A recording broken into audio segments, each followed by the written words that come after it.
Was Jesus Christ truly divine? Is he divine? And does the Bible teach that? Let us go to Hebrews chapter 1. Let's go to John chapter 1. We must establish his divinity first, that he was divine, still is, always will be. Then we can answer the question, how did he demonstrate his divinity? In John chapter 1, verse 1, the Bible says, in the beginning was the Word, and the Word was with God, and the Word was God. The same was in the beginning with God. All things were made by him, and without him was not anything made that was made. Verse 11, he was in the world. Verse 10, he was in the world, and the world was made by him, and the world knew him not. So the Bible is very clear that Jesus is the one who created heaven and earth. Now, the Hebrew word for create is only applied to God. But in addition to that, we have the evidence of God the Father himself declaring Christ to be the creator, and only a divine being can create, because creation is bringing into existence that which had no prior existence and bringing it into existence out of nothing.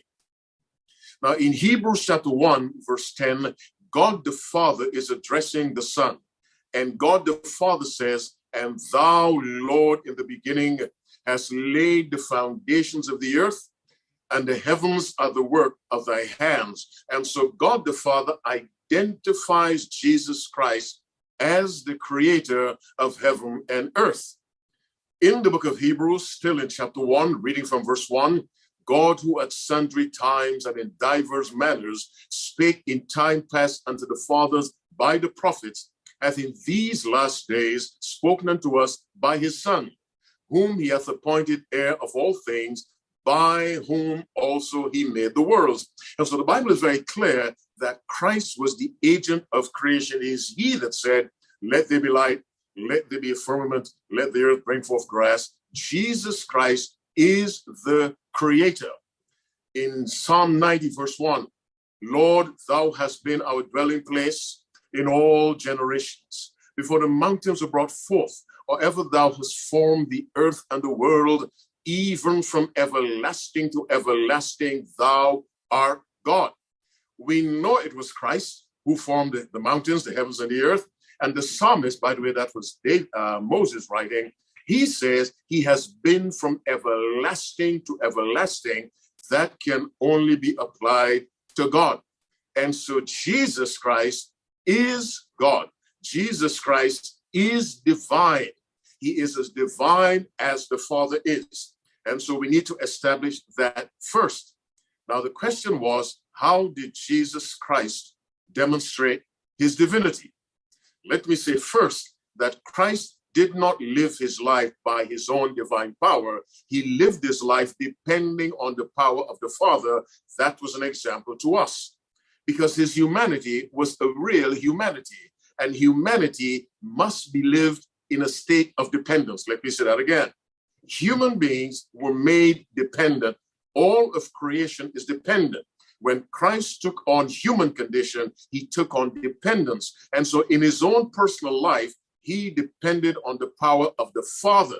That's why he said, I can of mine own self do nothing. As I hear, I judge. John 5, verse 30 and 31. Now, Christ forgave sins. He forgave the woman who washed his feet with her tears and dried them with her hair.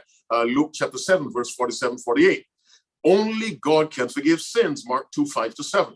And so by forgiving sins, Jesus Christ demonstrated his divinity. By accepting worship, Jesus Christ demonstrated his divinity. He accepted worship, he forgave sins, because even while he was human, he was still God, and that's the great mystery. That's why we can never fully understand either side of Christ, the divinity or the humanity, but we must study them. And so he demonstrated his divinity primarily in forgiving sins and in the fact that he accepted worship and in the fact that he clearly stated on more than one occasion that he was equal with the Father. And the Jews understood that, because in John chapter 5, the Bible says, but Jesus said unto them, my Father worketh hitherto, and I work. Verse 18, therefore the Jews sought the more to kill him, because he not only had broken the Sabbath, but said also that God was his father, making himself equal with God.